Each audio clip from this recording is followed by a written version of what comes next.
Talk of the Quad Cities, KQNA. Once again, here's your host, DJ Fone. And we are back live at 3:34. And on January 20th, we all experienced one of the greatest democratic institutions in this country's history, the peaceful transition of power. Now, while most of us were watching this on our home screens, one of our favorite Americana historians, Jerry Stewart, who has done so many of those great patriotic holiday programs for us, he was there in person, weren't you, Jerry? Yes, I was. My wife and I were there starting that Tuesday before the inauguration, and we stayed through actually until Monday because our plane got canceled. So we were there. Now, have you ever been in a crowd that size before? Never. What are some of the things you have to adjust to when you get to Washington, D.C. on Inauguration Day? It's got to be crazy in some ways. Yeah, and you've got to be very patient. You have to understand that those people who are managing this event are there for one reason, and that's to keep everybody safe. Mm-hmm. So imagine, the event didn't start until noon. That's when Mr. Trump was sworn in, and we got up at 5:30 at our hotel. We were only 2 blocks away so that we could get ready and leave our hotel by 6:30. And by the time we got there, there was already such a massive crowd that you had to wait in line. They wouldn't let you carry an umbrella, even though we were expecting rain, because they considered it could be dangerous. Mm-hmm.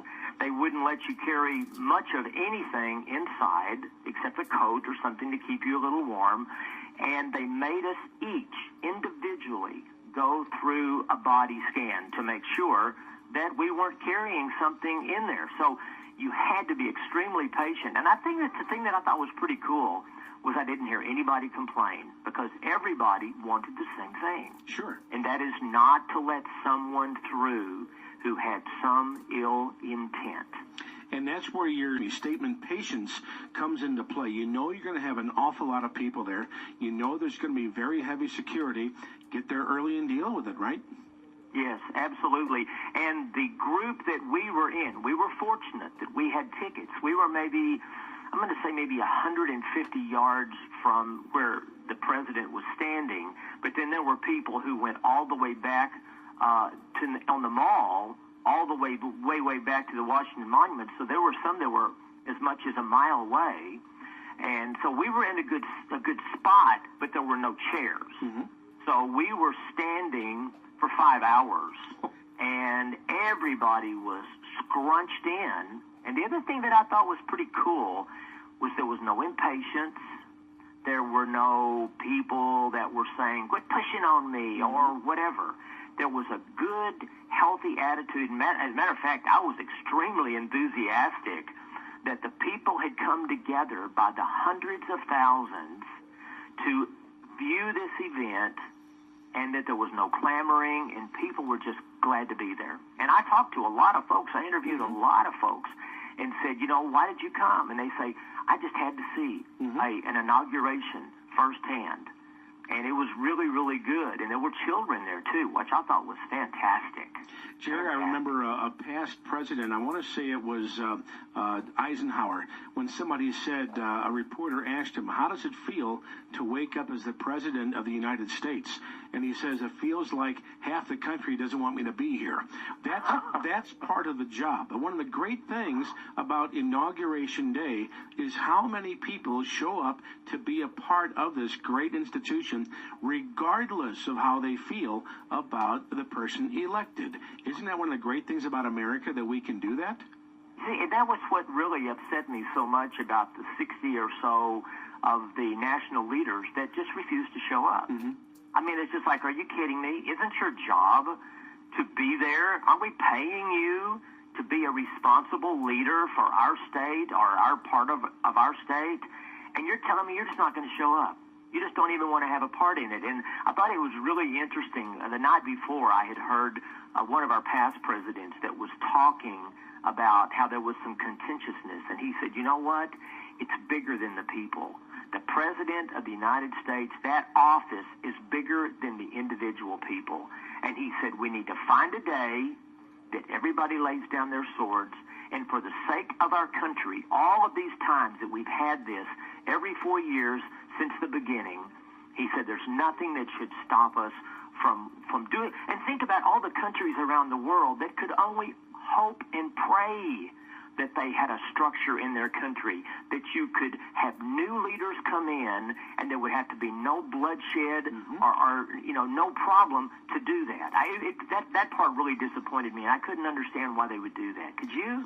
No, I really couldn't. But then again, too, on the positive note, you saw the Washington Monument. You mentioned that before. And you said if a monument was built to portray the life of George Washington or one's own life, what would it look like? Yeah, when I studied a lot about the Washington Monument, and I found out that it was designed, the actual monument, 555 feet tall. So first of all, they made the monument taller than any other structure in the city. And I believe it's true, even today, that no structure, no hotel, no building can be taller than the Washington Monument. Now, think about this. They designed it to be what's called a pillar. Now, a pillar is a particular design that is strong and structurally sound so that if winds or storms or something comes along, it can withstand the storms. Now, when they decided to build a monument to George Washington, they wanted the monument to be consistent with his character. So how many times have you heard somebody say, boy, that fellow right there or that lady right there, they are a pillar of our community? Sure. That means they're solid. And so as we were standing there looking at the monument, I thought to myself, they built that monument to him to be consistent with his character, and they decided to make it a pillar. And then I had to ask myself the sobering question: if there was ever an instance where someone wanted to build a monument to me, what would it look like? Could I say that I would be a pillar in my community? And I think it's very sobering. I think it's sobering for us as grandparents or parents to realize that the way we stand and the way we walk and the way we talk is determining, well, what our next generation of leaders is going to be, and that's our children, right? Indeed it is. And Jerry, as we all saw on television, there were, of course, some protests, and we all know by now enough about television news that if there's one small protest, that's where the cameras are going to go. But let me ask you this. The people involved in these protests like to scream, we know our rights, and that's true. But with rights, aren't there also responsibilities? Wow, you could not have said it better. And I think one of the reasons that our rights have been so powerful over our centuries is that people, I believe, have realized in the past that with a right comes a responsibility. But here's the thing that throws me sometimes, is people will stand up and scream and say, this is my right, this is my right. And I want so bad to say to them, that's not a right you have. There's not anywhere in our Bill of Rights that says you have that right. Now, in the Declaration of Independence, what did it say? That people have certain inalienable rights. That means it doesn't come from man, it comes from God. And what are those? Life, liberty, pursuit of happiness. And some people say, yeah, my country is supposed to make me happy. No, it's not. It's supposed to give you a structure of our country where you can pursue happiness. True. But I heard a lot of folks, especially on Saturday during this the march they had that they called the Women's March, that there were a lot of people that were saying, we demand our rights. And they're talking about things that they do not have a right to. Maybe they've got them. Maybe it's just been out of the kindness of our government's heart, either through, welfare or other processes. But it's not a right. And I think if people would start thinking more about their responsibilities as they go with their rights, I think, things would change tremendously, don't you think? I absolutely agree. And you've got a story, Jerry, an immigration story about an Iranian cab driver. Yeah, there was a fellow that was driving us. Every time I get in a cab, I always want to talk to the cab drivers. And usually, a lot of times it's people that you can tell are, speak with some heavy accent, or they may be from some other country. So I asked our cab driver, I said, so where are you from? And he said, I'm from Iran, and I said, Willie, when did you come? And he said that he came to Washington, he came to America in the 1970s when the Shah was still the leader of Iran. Mm-hmm. And he said that he came as part of a program and that he was so excited about coming. But get this, he understood that if he was going to come into our country, he had to become an American, not just living in America. So what he did was he went to a local college as a young man. He got his degree in engineering. And today, he said, he was working for the transit system as one of their engineers. So my logical question was, here it was about 7:30 one night, and he was driving a cab. And I said, well, if you're an engineer and you got your degree and you have a good job, what are you doing driving a cab? He said, oh, this is my second job. I said, wow. He said, you know what? He said, I do not believe that I should be asking this country to give me any more than they've already given me, and that's my freedom.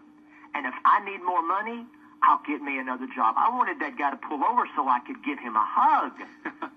I said, oh, I wish you could tell that story to so many people who have determined that if they can't somehow have everything they want, they're going to find some other way. But he was telling me it's hard work and it's responsibility. And that's what he was doing, driving a cab at night, even though he was a professional engineer during the day. And isn't it also true, Jerry, that the more people put in to making their lives better by their own hard work, the less likely they are to risk it by doing something stupid? Once again, you're exactly right. A lot of times they're finding out that the people that are out making trouble are making trouble because they really don't have anything to lose. Mm-hmm. And so, therefore, we should be thinking, and you're exactly right. And so this fellow was a perfect example of when we talk a lot about how our country is like a melting pot, and that we've come from all around the world to make this country. But we have to know that when a person comes into this country, they're coming here because, if they're coming to stay, because they want to be an American. They want to come, they want to learn the language, they want to love the country, they want to love the flag, they want to obey our laws. And there are so many people, quite frankly, that we talked to. We ended up talking with a young man one day who was from Egypt. And he was there, he was going to school in London, and he was there just to observe. And so here he was from the Middle East, and we asked him if we could spend some time talking to him. So we sit in a little restaurant, and he just told us kind of the viewpoint that, was coming from the Middle East. He said, our view from the Middle East is we look at so many of the American people, and we wonder why you do not understand just how blessed you are with what you have. Wow. Wow, indeed. Now, Jerry, we're down to about 4 minutes, but you have a wonderful story, because politicians during the election season or campaign season, they always ask, are you better off today? And you have a story about a Washington homeless woman. Yeah. Well, here was the thing that I thought was pretty amazing. We had determined that we weren't going to try to convince anybody of anything. We were just going to watch and observe and let people talk. So we were walking down on the path to one of our events, and I see this sign that says, reject the Trump agenda. It was a big sign that they had put up on this wall, reject the Trump agenda. Now, obviously, what would that mean? Well, we like the way things are, so let's not change anything, right? That's what would make sense, okay? Mm-hmm. So I'm taking the picture, and then I noticed behind the picture, on this wall, behind the picture, there was a group of women, small group of women. Now, we were right there by the street. It's almost like you're standing at a bus stop. Mm-hmm. And these group of women were homeless women. They had their blankets, they had their bags, and there they were, sleeping on the street, only maybe 1 mile from the Congress building, maybe only 1.5 miles from the White House. And I thought to myself, we've got all of these leaders driving up and down the street, right there in our own national capital, and someone going to try to convince us that everything is in good shape when we have people, women, right there by the Capitol sleeping on the street. It was very telling to me. The picture is powerful, And I think that we've got to understand that not everyone is going to be in agreement. It's exactly what Mr. Eisenhower, President Eisenhower said. But we have to understand that if someone comes along with perhaps some more fresh or different ideas, my goodness gracious, let's give them 100 days. Yeah. Let's see what they do. Right? Indeed. Jerry, one last question for you. We're so used to hearing your voice just before a major holiday because of your great national patriotic programs on important holidays. When is your next national program? Well, we're going to do a program for Memorial Day, and I've already got some still with us World War II veterans. I'm going to continue on that track, but I also met some other folks. I met a fellow who had won 2 Silver Stars for his service. I believe it was in the Vietnam War. Now, it's going to be Memorial Day, then we're going to have the 4th of July, and on and on and on. And in the meantime, please remember that folks can go to JerryStewartUSA.com. It will take them over to 3 different sites that they can see stories, they can see videos. You can also do Jerry Stewart USA and go over to YouTube and see a number of my blogs and talks. And last thing, JerryStewartUSA@gmail.com is my personal email address. And if anybody has any ideas or something they'd like to share, please send me something. And I guarantee you they'll be contacting you, Jerry, because they can't wait until Memorial Day. I love that. I'm a blessed man. How many people could only wish that they could have the opportunity to share their heart with people and that there's actually folks all around the country that listen? I'm a very blessed man, and I feel the responsibility, too, and I will always do my best to be fair and honest with everything that I do and everything that I see. And we are glad you do. We are blessed to have you on our airwaves. Jerry Stewart, thanks for joining us today on Q&A and a great 2017 for you and Kelly and family. Thanks for having me. God bless you, man. Bye-bye. You bet.